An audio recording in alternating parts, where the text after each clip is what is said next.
नमस्कार, आमार चैनेले तुम्हादेर सबाइके स्वागत। आज के आमी तुम्हादेर शोनाबो समरेश मजुमदारेर लेखा एकटी छोटो गल्प आद्य श्राद्ध। प्रथम एसेछिलो अमल। दिल्ली थेके प्लेनेई उड़े आसबे भेबेछिलो, किन्तु रत्ना बोलेछिलो खामोका अत टाका केन नष्ट करबे, ट्रेनेई जाओ, कोम्पानिर पयसाय तो टूरे जाচ্ছো ना। কথাগুলো মনে ধরেছিল। অবশ্য টেলিগ্রাম পাওয়ার পর থেকেই মন অন্যরকম হয়ে গিয়েছিল, যেন 10 মণি একটা পাথর ঝুলিয়ে দেওয়া হয়েছে মনের আংটায়।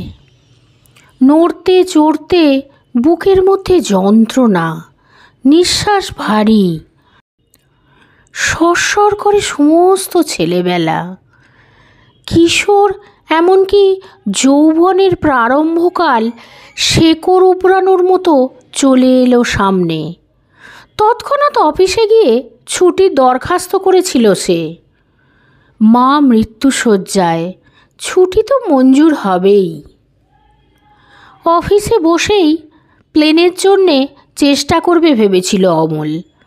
তার আগে বাড়িতে রত্নাকে খবরটা দিল। বৃন্দাবনদা টেলিগ্রাম করেছেন। সব শুনে রত্না ওই কথাগুলো বলেছিল, আর তারপরেই মনে হয়েছিল খুব একটা দেরি হবে না। রাতের প্লেন ধরে কলকাতায় পৌঁছতে 10:30। মাঝে মাঝে এত লেট হয় 2টো বাজলেও অবাক হওয়ার কিছু নেই। তার চেয়ে বিকেলের রাজধানী ধরে সকালেই পৌঁছে যাওয়া যায়।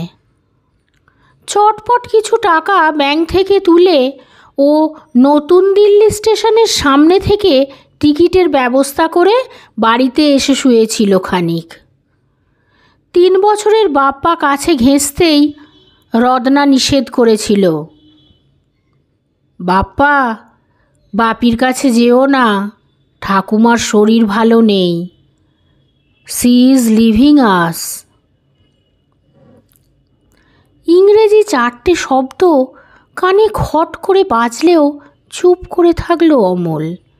তার সত্যিই কান্না পাচ্ছিল। কেউ রইল না তার। বাবার সঙ্গে কোনো দিনই সম্পর্ক ভালো নয়।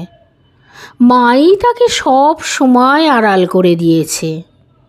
এমনকি রত্নাকে বিয়ের ব্যাপারটায় বাবার আপত্তি মায়ের জেদে নরম হয়েছিল। সেই মা চলে যাচ্ছে, হয়তো কলকাতায় গিয়ে দেখবে চলেই গিয়েছেন। বুকের আংটাটা ওজনের ভারী যেন খসে পড়েছিল। প্রচণ্ড উদ্বেগ নিয়ে হাওড়া স্টেশনে নেমে সে আর ট্যাক্সির লাইনের জন্য দাঁড়ায়নি।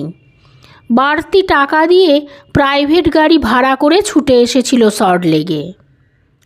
এখানেই সুইমিং পুলের কাছে বিশ্ববিদ্যালয়ের প্রাক্তন অধ্যাপক শতদল দত্ত বাড়ি করেছেন।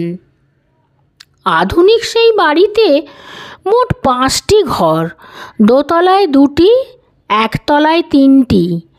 আর বাড়ির সামনে গাড়ি থেকে নেমে অমল নিঃশ্বাস বন্ধ করে ওপরের দিকে তাকিয়েছিল। কোনো সাড়া শব্দ নেই। ভাড়া মিটিয়ে ব্যাগটা বাঁ হাতে নিয়ে গেটের দিকে পা বাড়াতেই দোতলার বারান্দা থেকে বৃন্দাবনের গলা পাওয়া গেল, ওই যে ছোট দাদা এসে গেছেন। বলার ধরনে এক অদ্ভুত ধরনের আহ্লাদ ছিল। সিঁড়িতে পা দিতে দিতেই তেমনিই মনে হলো অমলের। কেউ মরে গেলে এমন গলায় কথা বলা যায় না, অন্তত বৃন্দাবনদার মতো মানুষ তো পারবেই না। বৃন্দাবনদা দরজা খুলেই বলল, যাক, তুমি এসে গিয়েছো, খুব ভালো হলো। মা কেমন আছে? প্রশ্নটা যেন ছিটকে বের হলো। মাথা নাড়ালো বৃন্দাবনদা। না। তারপরেই কেঁদে ফেলল। ডাক্তার জবাব দিয়ে দিয়েছে। কোথায় আছে? কোন নার্সিংহোমে? না না, বাড়িতেই আছে। বাড়িতে? বাড়িতে ট্রিটমেন্ট হচ্ছে? মাথা নেড়ে হ্যাঁ বলল বৃন্দাবনদা। বয়স হয়েছে, 15 দিন ধরে ভুগছেন। একটু একটু করে শেষে বুকের ব্যথা বাড়ল।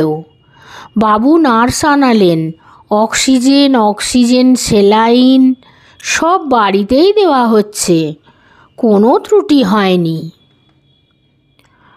দাদাদের খবর দিয়েছ? হ্যাঁ, একসঙ্গেই টেলিগ্রাম করেছি। চলো। বাবা কোথায়? তিনি তো মায়ের সামনে দিন রাত বসে আছেন। ওখানেই খান, ওখানেই ঘুমোন, শুধু বাথরুমের সময় ওঠেন। আরও জড়ভরত হয়ে গেল মানুষটা। এই সময় বাইরে একটা গাড়ি দাঁড়ালো। বৃন্দাবনদা বলল, ডাক্তারবাবু এসেছেন। অমল দেখল একটি প্রৌঢ় ভদ্রলোক গাড়ি থেকে নেমে এগিয়ে আসছেন। তার সঙ্গে বৃন্দাবন আলাপ করিয়ে দিতে ভদ্রলোক বললেন, ভালো করেছেন এসে। It's a lost case. শরীর আর রেসপন্স করছে না। আমরা ভেবেছিলাম রাত কাটবে না। এখন যতক্ষণ থাকেন ততক্ষণই লাভ। আপনি ওকে নার্সিংহোমে ট্রান্সফার করছেন না কেন? কোনো লাভ নেই, এটা বয়সের ব্যাধি। নিজের জায়গায় শেষ নিঃশ্বাস ফেললে উনি বেশি আরাম পাবেন। তাছাড়া মিস্টার দত্ত চিকিৎসার ত্রুটি রাখেননি। ডাক্তারের পিছন পিছন অমল ওপরে উঠে এলো। ঘরে ঢুকেই অমল শতদল দত্তকে দেখতে পেল। জানলার ধারে একটি ইজি চেয়ারে বসেছিলেন বৃদ্ধ। পায়ের শব্দে মুখ ফেরাতেই অমলের সঙ্গে চোখাচোখি হলো। অজান্তেই কেঁপে উঠল অমল। বৃদ্ধের চোখে কোনো অভিব্যক্তি নেই। এগিয়ে এসে প্রণাম করতে যেতেই শতদল বললেন, থাক, অসুস্থ মানুষকে প্রণাম করতে নেই। অমল হকচকিয়ে গেল। শতদলও কি অসুস্থ? সে মুখ ফিরিয়ে দেখল ডাক্তার মায়ের বিছানার পাশে গিয়ে দাঁড়িয়েছেন। সে মাথা নিচু করে এগিয়ে গেল মায়ের কাছে। চারুশীলা শুয়ে আছেন, প্রায় অস্থিসার চেহারা। না, সেলাইন বা অক্সিজেনের কোনো চিহ্ন দেখল না অমল। ডাক্তার ওর নাড়ি দেখছেন। স্টেথোস্কোপটা বুকে চাপালেন। তারপর মৃদু স্বরে ডাকলেন, মিসেস দত্ত, আপনার ছেলে এসেছেন। মিসেস দত্ত। মায়ের মুখে কোনো অভিব্যক্তি এলো না। তার চৈতন্য এমন জায়গায় পৌঁছে গিয়েছে যেখানে জাগতিক কোনো শব্দ পৌঁছায় না। ডাক্তার বৃন্দাবনদাকে জিজ্ঞাসা করলেন, নার্স কোথায়? এইমাত্র বাথরুমে গিয়েছে, বৃন্দাবনদা জবাব দিল। ডাক্তার চলে গেলেন শতদল দত্তের কাছে। আপনি কিন্তু সারাক্ষণ এখানে এভাবে বসে থেকে অন্যায় করছেন। আপনাকে তো ওর কথা বলেছি। ও কখন যাবে ডাক্তার? সেটা বলা সম্ভব নয়, তবে এটুকু বলতে পারি চিকিৎসা শাস্ত্রে এক্ষেত্রে কোনো কিছু করণীয় নেই। তাহলে আমার ব্যাপারটা আমার উপর ছেড়ে দিলেই ভালো হয়। শতদল মুখ ফিরিয়ে নিলেন। আর সেই সময় নার্স ঢুকল। মায়ের বিছানার পাশে দাঁড়িয়ে বেশ অবাক হয়ে গেল অমল। ভদ্রমহিলা সাদা শাড়ি, মানে যাকে বলে নার্সের ইউনিফর্ম পরেছেন বটে, কিন্তু এমন লাস্যময়ী নার্স সে কখনো দেখেনি। ডাক্তার ভদ্রমহিলার সঙ্গে ওষুধ নিয়ে কথা বললেন। অমল মায়ের দিকে তাকালো। তার বুক কেঁপে উঠল। পাথরের মতো মুখ, মাথায় হাত বোলালো সে, তারপর নিচু গলায় ডাকল, মা। চারুশীলার মুখে সামান্য কুঞ্চনও এলো না। অমল কপাল, গাল, চিবুকে আঙুল বোলালো, তারপর গাঢ় গলায় আবার ডাকল, মা, মা গো। চারুশীলার কোনো পরিবর্তন হলো না। নার্স এগিয়ে এলেন। এক্সকিউজ মি, উনি রেসপন্স করতে পারবেন না, ডেকে কোনো লাভ নেই। মেজাজ খুব বিগড়ে ছিল কমলের। সুজাতা টিভি সিরিয়ালের শুটিং করতে গিয়ে ভোর রাতে বাড়ি ফিরেছে। সে পই পই করে বলেছিল, টিভিতে অভিনয় করছো করো, কিন্তু বাড়ির শান্তি যেন বজায় থাকে। সুজাতা সুন্দরী, যদিও 33 বছর বয়স, কিন্তু রাখতে পেরেছে বলে 25-এর বেশি মনে হয় না। ফিল্মেও সুযোগ পেয়েছিল সুজাতা, কিন্তু রাজি হয়নি কমল। টিভি যেন ঘরোয়া শিল্প, সুজাতারও খুব আগ্রহ ছিল, রাজি না হয়ে উপায় ছিল না। শুটিংয়ের জন্য বাইরে রাত কাটানো এর আগে কখনো হয়নি। ইতিমধ্যে সুজাতার একটা সিরিয়াল নেটওয়ার্কে দেখিয়েছে। অফিসে এই কারণে কমলেরও গ্ল্যামার বেড়েছে। সুজাতার সঙ্গে বাইরে বেরোলে কেউ না কেউ তাকাবেই। গর্ব যে হয় না তা নয়, তাই বলে রাত কাটিয়ে ফিরবে? মেজাজ তাই ভালো ছিল না। এমন সময় টেলিগ্রামটা এলো, মা মৃত্যুশয্যায়, তাড়াতাড়ি চলে এসো, বৃন্দাবনদা। খপ করে বুকের বাঁ দিকটায় যেন খিঁচ লাগলো কমলের। মায়ের সঙ্গে দেখা হয়নি অন্তত 5 বছর। 5 বছর কলকাতায় যাওয়া হয়নি। বাবা সল্টলেকে বাড়ি করেছেন, তা 5 বছর আগে দেখে এসেছে সে। জন অ্যান্ড মিল কোম্পানির পাবলিক অফিসার কমল দত্ত এখন এত ব্যস্ত মানুষ যে ব্যক্তিগত যোগাযোগ আত্মীয়দের সঙ্গে রাখতে পারেন না। কিন্তু মা অসুস্থ, মৃত্যুশয্যায়। কথা জানতে পারা মাত্র ওর মনে হলো এক্ষুনি কলকাতায় যাওয়া উচিত। ভোর রাতে ফেরা সুজাতাকে ঘুম থেকে তুলে ঘটনাটা বলল সে। সুজাতা বলল, অসম্ভব, আমার আগামী 4 দিন শুটিং আছে, যাওয়ার ইচ্ছা হলে তুমি যাও। প্রচণ্ড রেগে গেল কমল। কি আশ্চর্য, আমার মা তোমার শাশুড়ি। চোখ ছোট করে সুজাতা জিজ্ঞাসা করল, তুমি আজ হঠাৎ ক্ষেপে গেলে কেন? মানে? এতগুলো বছরে একবারও বুঝতে পারিনি মায়ের ওপর তোমার এমন টান আছে। উনি চিঠি দিলেও সে উত্তর লেখার সময় পেতে না। তাছাড়া ভদ্রমহিলা অসুস্থ, আমার কিছু বলার নেই, কিন্তু তুমি তো জানতে ওর বিরুদ্ধে আমার কিছু অভিযোগ আছে। কমল জানে বলেই সেই সময় মায়ের ওপর বেশ রেগে গিয়েছিল। কলকাতায় গিয়ে 2 দিন থাকতে না থাকতেই সুজাতা হয় দার্জিলিং নয় দীঘায় বেড়াতে যাওয়ার প্ল্যান করত। মা বলেছিলেন, তাহলে লোক দেখিয়ে এখানে ওঠা কেন বাপু, হোটেলে থেকে ওসব করলেই পারো। কথাগুলো না বললেই পারতেন মহিলা। জ্ঞান হওয়া স্তক দেখে এসেছেন কমল, উনি সোজা কথা মুখের ওপর বলে দেন। বাবার সঙ্গে যে কতবার ঝগড়া এবং কথা বন্ধ হলো তারই অত্যা নেই। অতএব আর কথা বাড়ালো না কমল। যতই হোক মা ইজ মা, সে মনে মনে বলল। অতএব বম্বে থেকে সকালেই প্লেনে দমদমে পৌঁছে যাবে ভেবেছিল, কিন্তু ইন্ডিয়ান এয়ারলাইন্সের অবস্থা প্রায় ট্রেনের মতো। এয়ারপোর্টে নেমে ট্যাক্সি ধরতে বেলা 12টা বাজলো। সেখান থেকে সোজা সল্টলেক। বাড়ির সামনে ট্যাক্সির ভাড়া মিটিয়ে সিগারেট ধরালো কমল।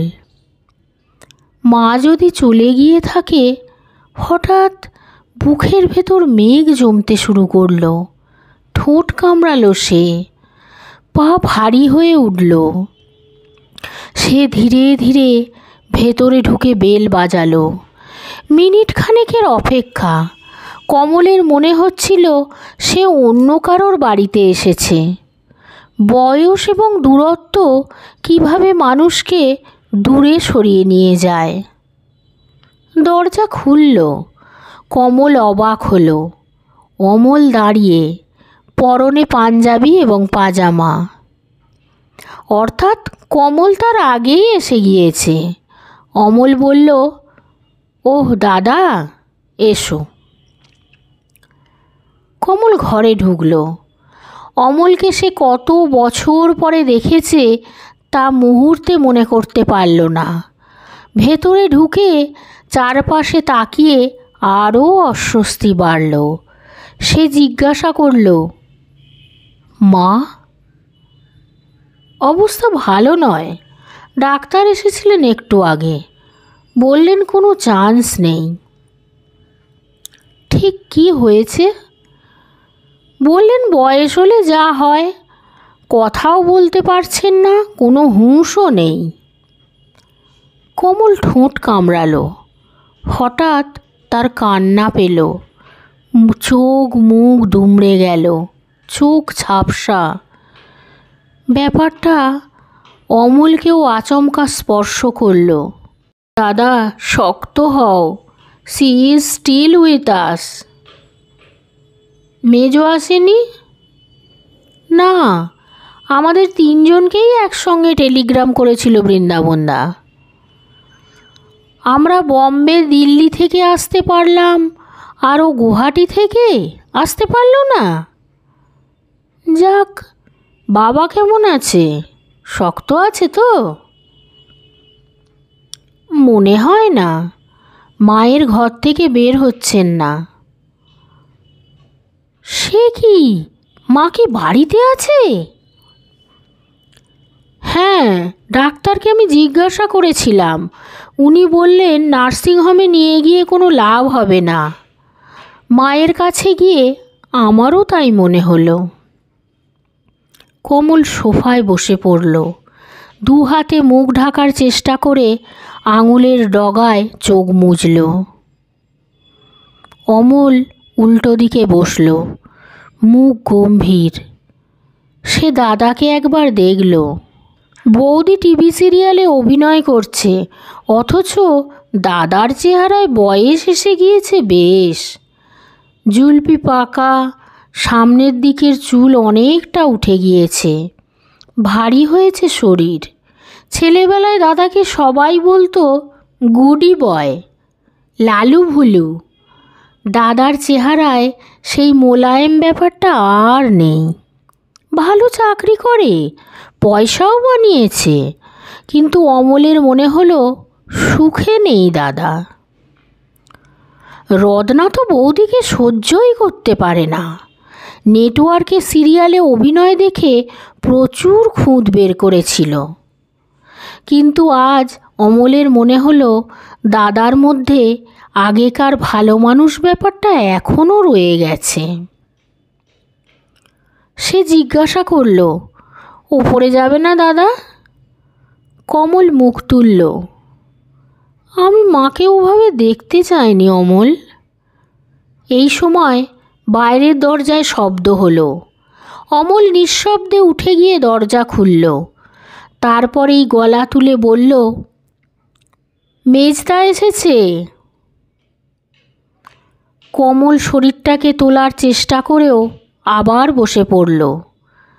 সে শুনল শ্যামল বলছে, মা কেমন আছে? অমল তাকে দরজাতে দাঁড়িয়ে একটা ঘটনা বলে গেলে সে ভেতরে ঢুকল। শ্যামল জিজ্ঞাসা করল, ও দাদা কখন এলে? কমল কাঁধ নাচালো। শ্যামল সোফায় বসে পড়ল। বাবার সঙ্গে দেখা হয়েছে? আমি ওপরে যাইনি এখনো, যাওয়ার সাহস পাচ্ছি না, কমল জবাব দিল। শ্যামল বলল, আমি তো টেলিগ্রাম পেয়ে অবাক। গত বছর একবেলার জন্য কলকাতায় এসেছিলাম, মানে রাত্রে এসে পরের দিনই চলে গিয়েছিলাম। তবু সময় বের করে এখানে এসে দেখা করে গিয়েছি। মা তখন অ্যাবসলিউটলি নর্ম্যাল। আমার সঙ্গে একটু কথা কাটাকাটি হলো, তেমন কিছু নয়, কিন্তু কোনো অসুখ তো দেখিনি। কমল জানতে চাইল, কী বিষয়ে কথা কাটাকাটি হয়েছিল? সিলি ব্যাপার। আসলে কলকাতায় এলে বড়শালার কাছে না উঠলে এমন ঝামেলা হয় যে সে কি বলবো। তাই মা সেই নিয়ে ছেড়ে দাও। আমাকে যে বইয়ের সঙ্গেই সারা জীবন বাস করতে হবে সেটা মায়ের মাথায় ঢোকে না। অথচ বাবা তো চিরকাল বইয়ের দাবি মেনে চললেন, সেটা তো আমরাই দেখেছি। সত্যি মারা যাবে?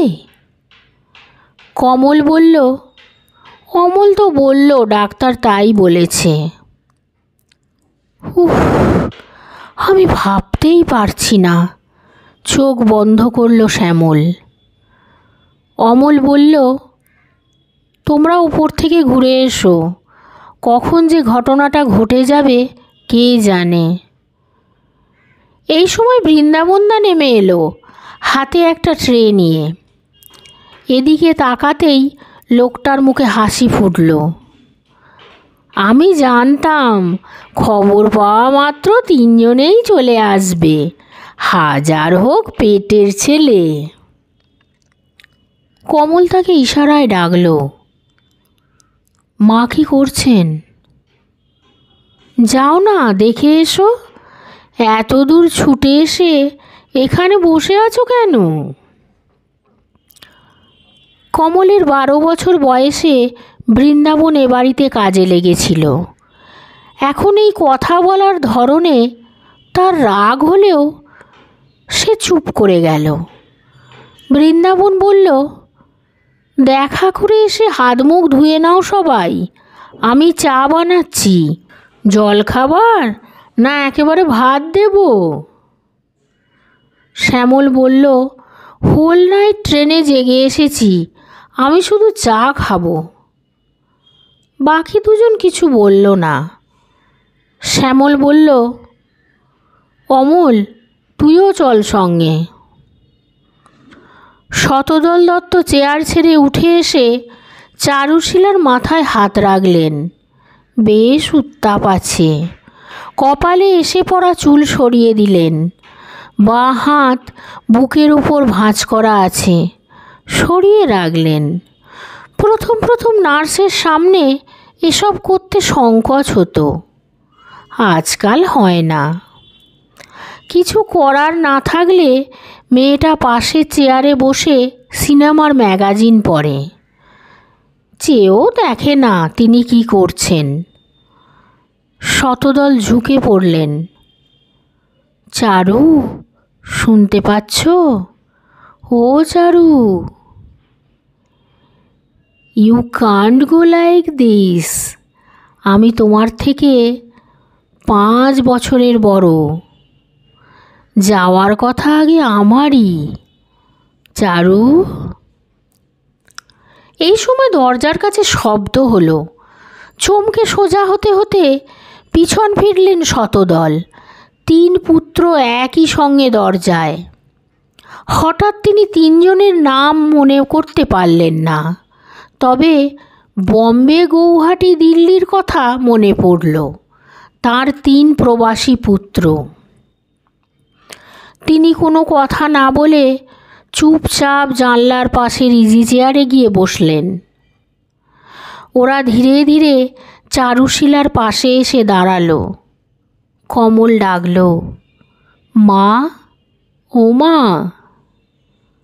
নার্স বলল, উনি শুনতে পাচ্ছেন না। কমল থমকে যেতেই হঠাৎ একটা শব্দ, যা কান্নারই বহিঃপ্রকাশ, ছিটকে এলো গলা থেকে। শতদল কথা বললেন, এখনো সময় হয়নি, অসময়ে কান্নাকাটি এই ঘরে হোক আমি চাই না। তিন পুত্র একসঙ্গে ঘুরে দাঁড়িয়ে দেখল শতদল কথাগুলো বলেই জানলার দিকে বাইরে তাকিয়েছেন। শ্যামল এগিয়ে গেল তাঁর কাছে। বাবা, বলতে পারো? বাবা, আপনি এখন আর আমাদের উপর রাগ করবেন না। আমি রাগ করেছি এ খবর কোথা থেকে এলো? না মানে, আচ্ছা, মায়ের চিকিৎসা আর একটু ভালোভাবে করানো যায় না? খারাপভাবে হচ্ছে তা তোমাকে কে বলল? আমি বলছিলাম, যদি ওকে নার্সিংহোমে, মানে আমার শালা তো নামকরা ডাক্তার, ওর নার্সিংহোম আছে, আপনি তো জানেনই, আর একটু চেষ্টা করা যেত তাহলে।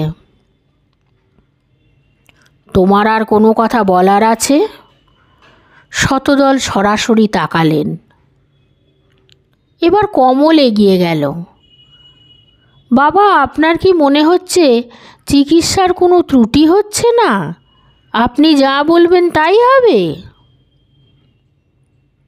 আমি ভেবে পাচ্ছি না, তোমরা কয়েক মিনিট আগে এসে কি করে বুঝে গেলে ট্রিটমেন্ট ঠিক হচ্ছে না? অবশ্য তোমরা ওর ছেলে, তোমরা বলতেই পারো।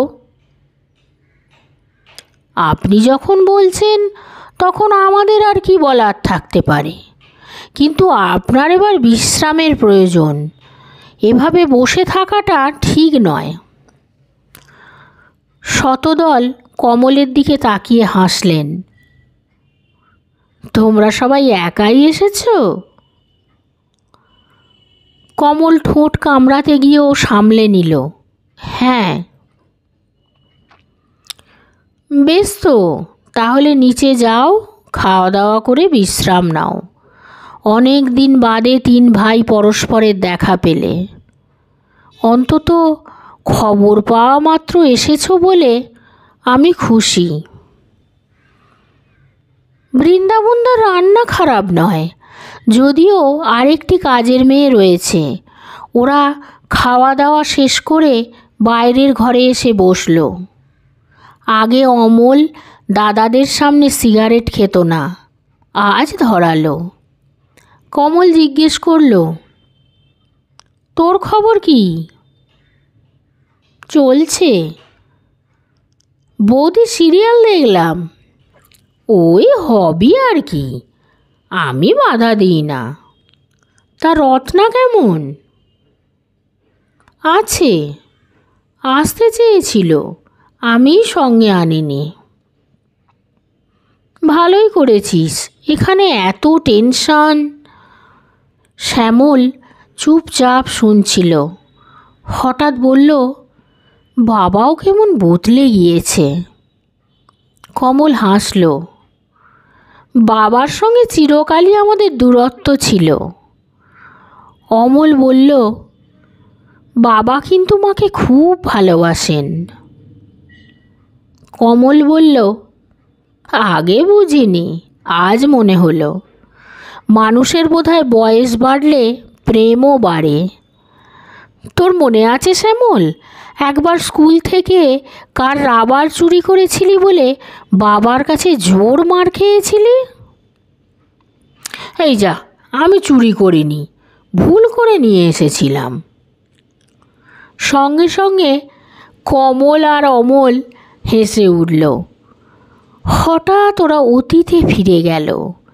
তিনজনেই স্মৃতিতে লুকিয়ে থাকা ছোট ছোট ঘটনা তুলে এনে ঘুরিয়ে ফিরিয়ে দেখা শুরু করল। বেশিরভাগ ক্ষেত্রেই সবাই ঘটনার বিশ্লেষণে একমত হচ্ছিল না, তবু এই জাবর কাটায় খুব মজা পাচ্ছিল। অনেক কাল এই ধরনের কথাবার্তা বলাই হয় না। এইসব কথা বলার মানুষও চারপাশে থাকে না। কবে কখন কমল অমলকে চাটি মেরেছিল চটি পড়ার জন্য, কবে শ্যামল কমলের একটা টাকা চুরি করেছিল। তখনকার রাগ আজ নেহাতি সুখকর স্মৃতি। 3 ভাই মগ্ন হয়ে গিয়েছিল। এই সময় বৃন্দাবন এলো। অনেক কষ্টে বাবুকে শুতে পাঠিয়েছি, তোমরা একজন ওপরে যাবে? অমল তড়াক করে উঠে দাঁড়ালো। বাকি দুজনের মনে ওই মুহূর্তে ইচ্ছা এলেও অমলকে উঠতে দেখে তারা আর উদ্যোগ নিল না। অমল চলে গেলে শ্যামল বলল, অমলটা সেই ছেলেবেলার মতো রয়েছে।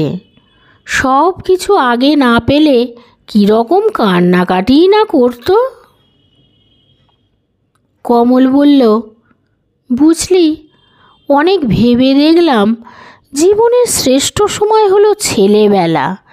কি ভালোই না ছিলাম তখন। টেনশন ছিল না, নিজের কথা ভাবতে হতো না।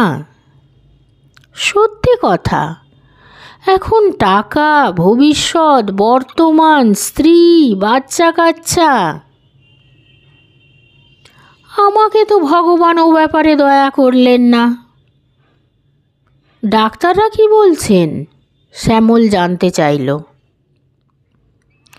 মেজ ভাইয়ের সঙ্গে এ নিয়ে কথা বলতে সংকোচ হচ্ছিল, তবু কমল বলল, হবে না। শ্যামল নিঃশ্বাস ফেলল। খুব টায়ার্ড লাগছে, রাত্রে ট্রেনে ঘুমোতে পারিনি। ঘুমিয়ে নে না, একবার শ্যালকের বাড়ি যেতে হবে। কখন মায়ের কি হয়ে যায় তখন আর সময় পাবো না। আমি বরং ঘুরেই আসি। শ্যামল উঠল। অমল মায়ের পাশে বসে দেখল মাঝে মাঝে গালের চামড়ায় কুঞ্চন হচ্ছে। সে ঝুঁকে ফিসফিস করল, মা। উনি শুনতে পাবেন না, নার্সটি বলে উঠল। আপনি এরকম কেস আগে দেখেছেন? অমল মুখ তুলে মহিলাকে দেখল। চেহারা দেখে নার্স বলে মনে হয় না। বৌদির বদলে ইনি টিভি সিরিয়ালে নামলে বেশি নাম করতে পারতেন। মহিলা ঠোঁট টিপে হেসে নিয়ে বললেন, অনেক। আপনারা মন তৈরি করে নিয়েছেন, শুধু আপনার বাবা বিশ্বাস করতে চাইছেন না। অমল মায়ের পাশ থেকে উঠে বাবার খালি চেয়ারটায় গিয়ে বসল। নার্সটি সিনেমার পত্রিকায় নজর রাখল। অমল জিজ্ঞাসা করল, আপনি কি সব সময় ওইভাবে বসে থাকেন? ডিউটি কতক্ষণ? 24 ঘন্টার। ইচ্ছা করে নিয়েছি, টাকার খুব দরকার। কত টাকা দেওয়া হচ্ছে? 150। পত্রিকাটি পাশে রাখল সে। আপনি দিল্লিতে থাকেন? হ্যাঁ, কেন? দিল্লিতে আমার স্বামী থাকেন। ও, আপনারা আলাদা আছেন? অনেক দিন, বছরে একবার দেখা হয়। বাপের বাড়ির খরচ চালাই বলে টাকার দরকার। আমার অবশ্য এই চাকরি করার কথা নয়। আপনাকে দেখে তাই মনে হয়। দু চোখে অদ্ভুত কাজ দেখালো মহিলা। কি মনে হয়? আপনি অন্য রকম। মহিলা মুখ নাবালেন। অনেকক্ষণ কোনো কথা হলো না। হঠাৎ মহিলা বললেন, আমি তো আছি, আপনি বিশ্রাম নিন। অত দূর থেকে এসেছেন। আমি এখানে থাকলে আপনার অসুবিধে হবে? না না, প্রতিবাদ করল মহিলা। আবার কিছুক্ষণ চুপচাপ। মাঝে মাঝে চোখাচোখি হচ্ছে, আর হঠাৎই সেই সময় শিহরণ বোধ করল অমল। ভদ্রমহিলার চোখে অদ্ভুত আকর্ষণী ক্ষমতা রয়েছে। এই সময় বৃন্দাবনদা এলো। যাও, গিয়ে একটু শো, আমি বসছি। বসে থাকতে খুব আরাম পাচ্ছিল অমল, কিন্তু না উঠে পারল না। ওঠার সময় আবার আর এক দফা চোখাচোখি। অনেক কথাই যেন বলা হয়ে গেল। বিকেলে ডাক্তার এলেন। চারুশীলাকে দেখে নেমে এসে বললেন, অবস্থা আরও খারাপ লাগছে, মনে হচ্ছে কয়েক ঘন্টা। কিছু হলে আমায় খবর দেবেন। ডাক্তার চলে গেলে কমল বলল, অন্যান্য আত্মীয়দের খবর দেওয়া উচিত। শ্যামল প্রতিবাদ করল, আত্মীয়? এরা এখানে রয়েছেন, কেউ তো দেখতে আসেনি, ছেড়ে দাও ওসব। কিন্তু সন্ধ্যের পর কিছু হলে কি করবে? অমল কেঁদে ফেলল। শ্যামল ধমকালো, বোকার মতো কাঁদিস না, ওইভাবে পড়ে থাকার চেয়ে মায়ের যাওয়াই ভালো। কমল নিঃশ্বাস ফেলল, খুব যন্ত্রণা পাচ্ছেন। অমল ভাঙা গলায় বলল, বাবার কি হবে? শ্যামল বলল, সেটাই ভাবছিলাম, বাবা তো আমাদের কারোর কাছে গিয়ে থাকতে পারবেন না। অবশ্য বৃন্দাবনদা এখানে আছেন। কমল বলল, মিছি মিছি খরচ করলেন বাড়িটার পিছনে। শ্যামল বলল, কথা শুনবেন না? আমি তো বলেছি এ বাড়ির উপর আমার কোনো ইন্টারেস্ট নেই। আমি তো এসে কোনো দিনই থাকবো না।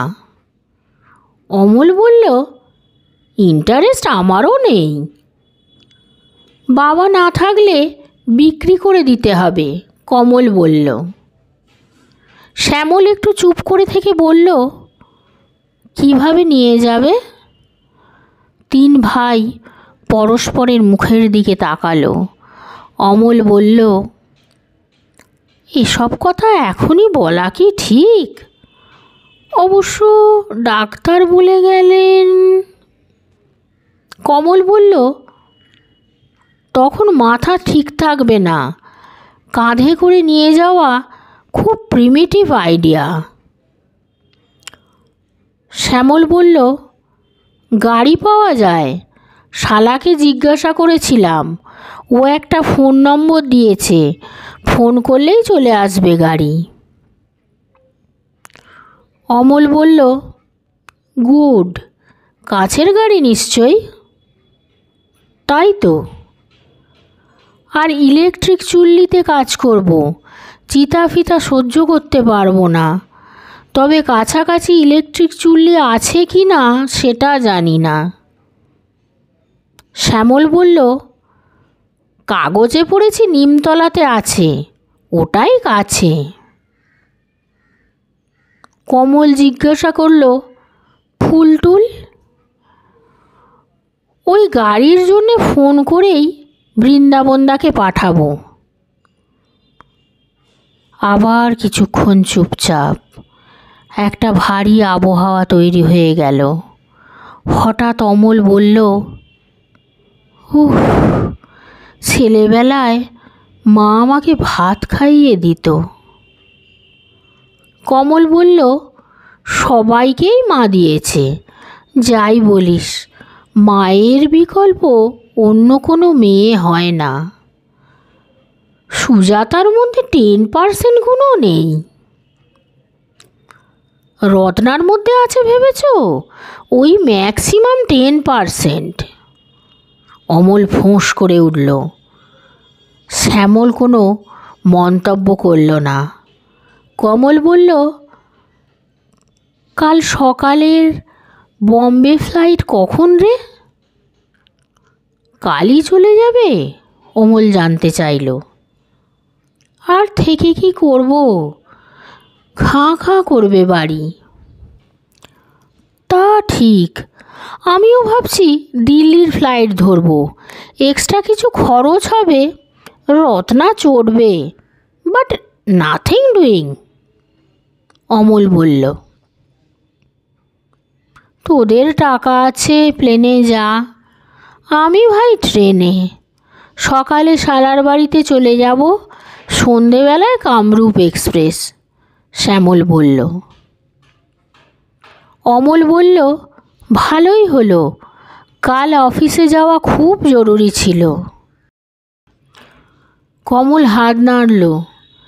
তুই জানিস না, এইভাবে হুট করে চলে এসে কি ক্ষতি করলাম নিজের। ভার্মা এই চান্সকে কাজে লাগাবেই, পিছনে পড়ে আছে আমার, কাল বেটাকে চমকে দেব। ছোট বলেই অমলের উপর দায়িত্ব পড়ল মাঝে মাঝে মায়ের ঘরে গিয়ে খোঁজ নিয়ে আসা। এখন শতদল দত্ত চারুশীলার মাথার পাশে বসে আছেন। বারবার ঢুকতে লজ্জা হলো। অমল ইশারায় নার্সকে বাইরে ডাকল। যদি মাঝে মাঝে বাইরে এসে আমাকে বলে যান মা কেমন আছে। বুঝতেই পারছেন বাবা মাকে এখন একা পেতে চাইছেন। হাসল মেয়েটি। ওদের মধ্যে খুব গভীর প্রেম ছিল না? বাপ মায়ের প্রেম নিয়ে আলোচনা করতে ইচ্ছা হলো না অমলের। সে হাসল।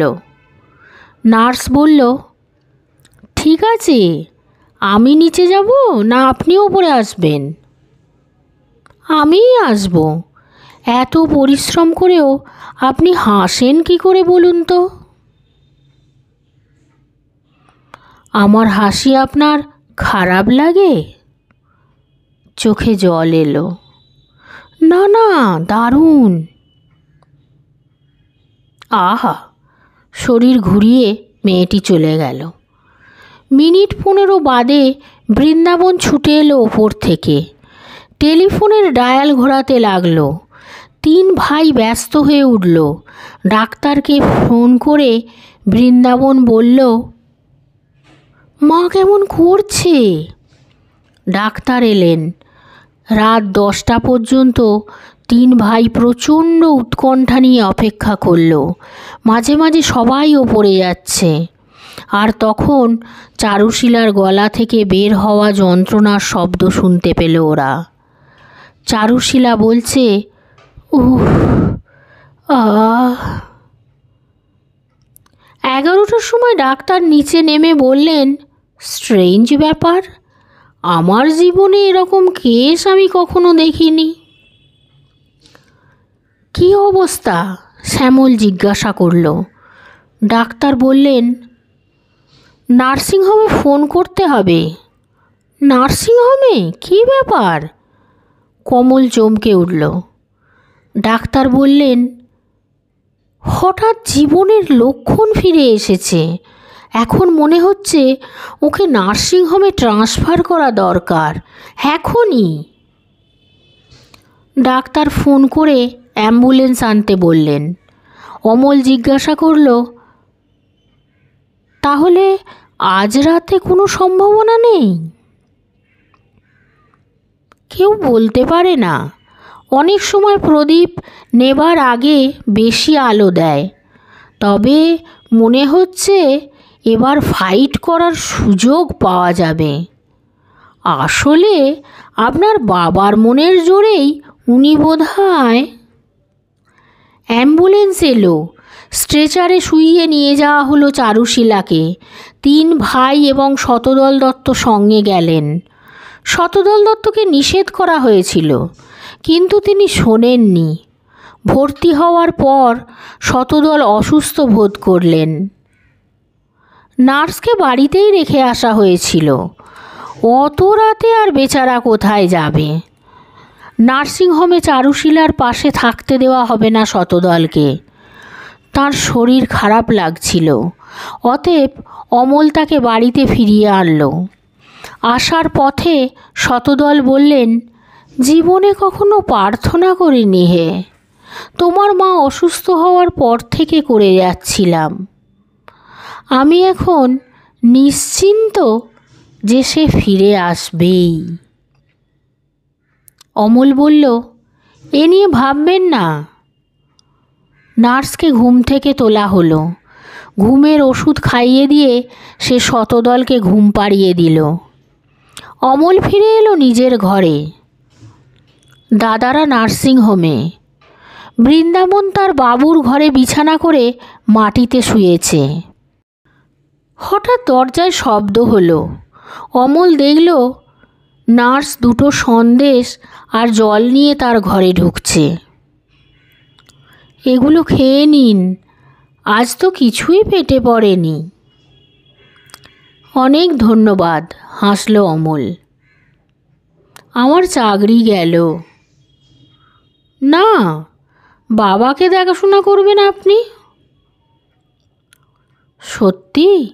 আপনি কি ভালো। অমলের অনেক কিছু ইচ্ছা হচ্ছিল। বিয়ের পর সে রত্না ছাড়া কোনো মেয়েকে কামনা করেনি, কিন্তু আজ সেই ইচ্ছেটা হলো। নার্স বলল, আপনার মা ভালো হয়ে যাবেন। আমার মন বলছে ভালো হবেনি। তবু আপনি ওদের দেখাশোনা করবেন, কিন্তু আপনি তো এখানে থাকবেন না। হ্যাঁ, মাঝে মাঝে আসবো। অদ্ভুত। ভদ্রমহিলা বললেন, মিথ্যে কথা কেন বলেন? আপনাদের স্ত্রীরা এখানে আসতেই দেবে না মাঝে মাঝে। এ কথা আপনাকে কে বলল? আপনার মা। যখন প্রথম এলাম তখন বলেছিলেন।